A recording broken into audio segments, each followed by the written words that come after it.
Hi hello dear friends, welcome back to another video of our YouTube channel. ವೀಕ್ಷಕರೇ, ಇಂದಿನ ಈ ಒಂದು ವಿಡಿಯೋದಲ್ಲಿ ಕರ್ನಾಟಕ ಗೃಹಲಕ್ಷ್ಮಿ ಯೋಜನೆಯ ಕುರಿತು ಒಂದು ಪ್ರಮುಖ ಮಾಹಿತಿಯನ್ನು ತಮ್ಮೊಂದಿಗೆ ಶೇರ್ ಮಾಡ್ತಾ ಇದ್ದೇನೆ.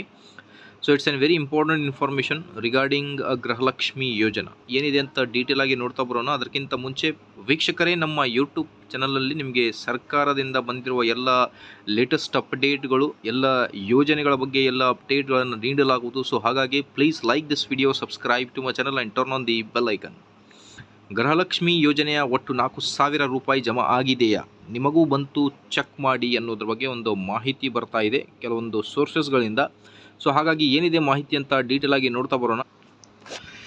ಸೊ ಕರ್ನಾಟಕ, ನೀವು ಸ್ಕ್ರೀನ್ ಮೇಲೆ ಗಮನಿಸ್ತಿರ್ಬೋದು, ಕರ್ನಾಟಕ ಸರ್ಕಾರವು ಜಾರಿಗೆ ತಂದಿರುವ 5 ಗ್ಯಾರಂಟಿ ಯೋಜನೆಗಳಲ್ಲಿ ಒಂದಾದ ಗೃಹಲಕ್ಷ್ಮಿ ಯೋಜನೆಗೆ ನೀವು ಅರ್ಜಿ ಸಲ್ಲಿಸಿದ್ದೀರಾ. 9ನೇ ಕಂತಿನ ಹಣ ಬಿಡುಗಡೆ ಮಾಡಿರುವ ಮಾಹಿತಿಯನ್ನು ಈ ಒಂದು ಇಂಪಾರ್ಟೆಂಟ್ ಅಪ್ಡೇಟ್ಗಳಲ್ಲಿ ತಮ್ಮೊಂದಿಗೆ ಶೇರ್ ಮಾಡ್ತಾ ಇದ್ದೀನಿ. ಸೊ ಇದುವರೆಗೂ ನೀವು 8 ಕಂತುಗಳು ನಿಯರ್ಲಿ 16,000 ರೂಪಾಯಿ ಹಣವನ್ನು ಫಲಾನುಭವಿಗಳ ಖಾತೆಗೆ ನೇರವಾಗಿ ವರ್ಗಾವಣೆ ಮಾಡಲಾಗಿದೆ. ಇಂದು ಗೃಹಲಕ್ಷ್ಮಿ ಯೋಜನೆಯ 9ನೇ ಕಂತಿನ ಹಣವನ್ನು ಸಹ ಸರ್ಕಾರವು ಬಿಡುಗಡೆ ಮಾಡಿದೆ.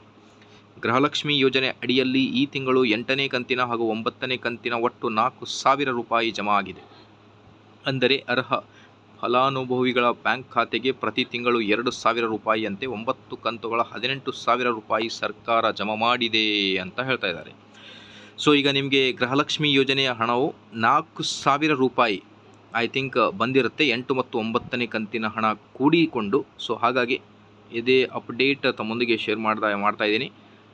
ಸೊ ಏನಾದರೂ ಒಂದು ಡೌಟ್ ಇದ್ದರೆ ಕಮೆಂಟ್ನಲ್ಲಿ ಕೇಳಿರಿ, ಖಂಡಿತವಾಗಿ ರಿಪ್ಲೈ ಮಾಡಿ ಆನ್ಸರ್ ಮಾಡ್ತೀವಿ. Thank you.